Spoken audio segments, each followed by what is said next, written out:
Pemirsa, jumpa lagi dengan saya, Dr. Anda Jelis Rindriati, SHMH, yang berkantor hukum di Cipta Law Firm, beralamat di Jalan Sidosermo, P32, Kavling 370, Surabaya, Jawa Timur, Indonesia. Pemirsa, kita kali ini akan membahas tentang pencurian dengan kekerasan.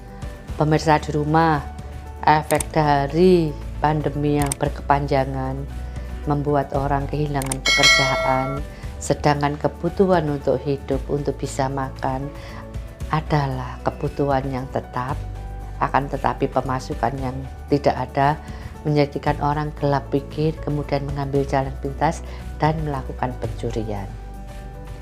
Kita mendengar saat-saat ini adalah saat-saat yang rawan karena banyak pencurian, banyak perampokan, disertai dengan kekerasan, juga dengan kematian.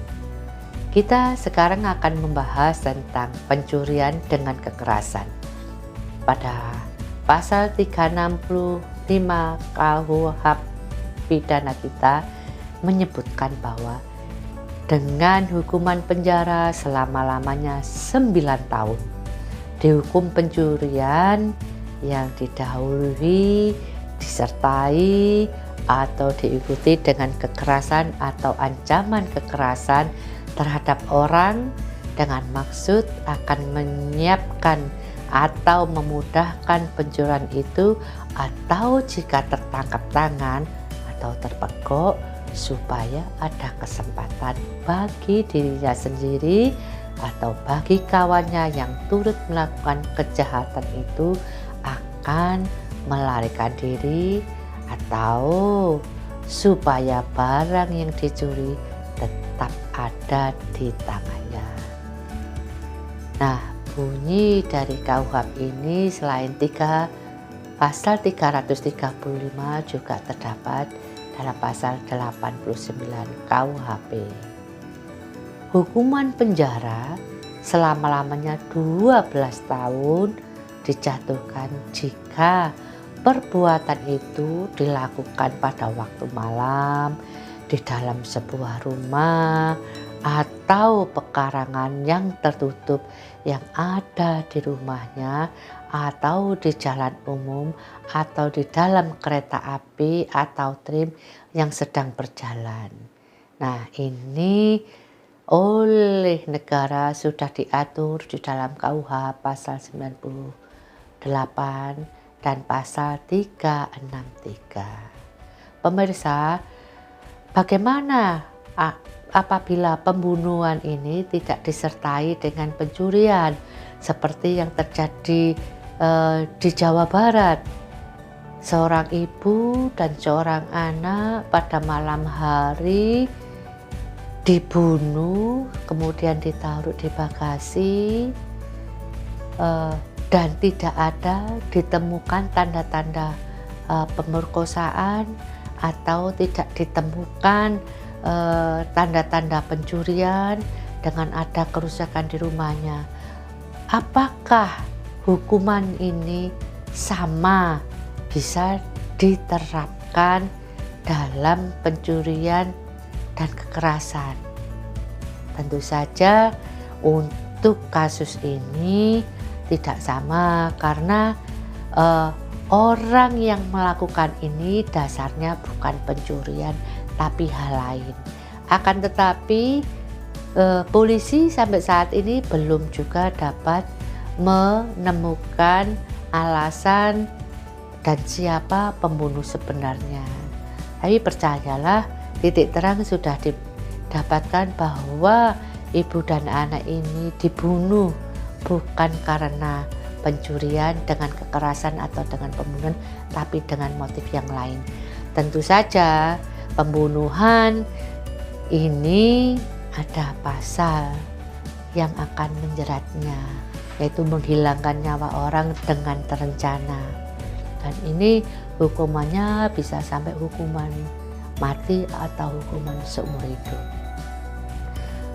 Pemirsa, pencurian jika disangkakan masuk ke tempat untuk melakukan kejahatan itu dengan membongkar atau memanjat atau dengan jalan memakai kunci palsu atau perintah palsu atau pakaian jabatan palsu, maka akan dikenakan pidana sesuai KUHP pasal 99, pasal 100 dan pasal 364. Jika perbuatan itu menjadikan ada orang mendapat luka berat, maka KUHP pidana kita menjeratnya dengan pasal 90.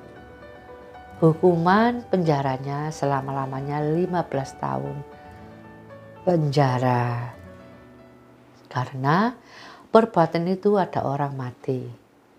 Di pasal KUHP kita tertera dan tertulis pada pasal 35, pasal 89, pasal 366.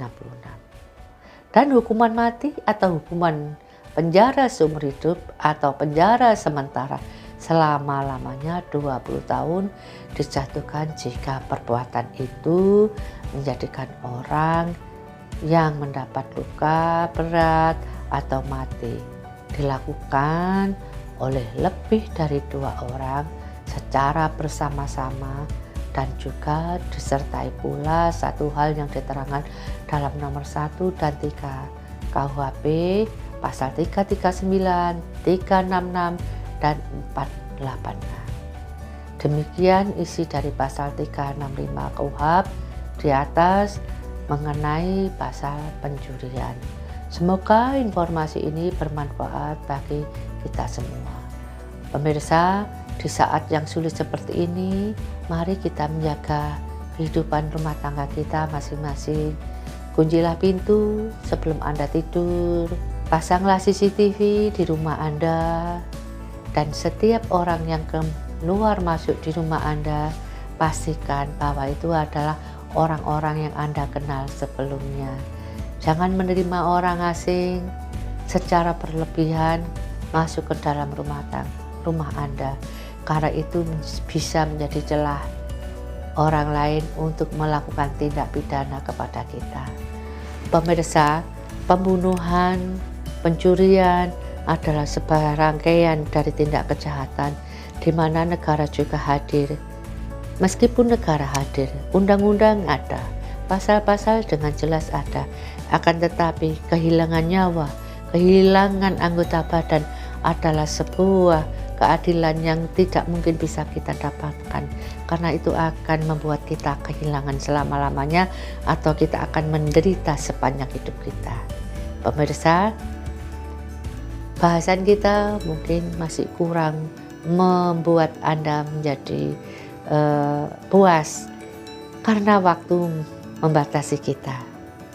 Maka untuk itu apabila Anda ingin berdiskusi dengan saya, maka silakan Anda menghubungi nomor telepon kami. Maka saya, Dr. Anda Celestindriati, SHMH, akan menyediakan waktu Anda untuk Anda bisa berdiskusi dengan saya. Dan itu gratis. Sampai jumpa pemirsa dalam bahasan berikutnya.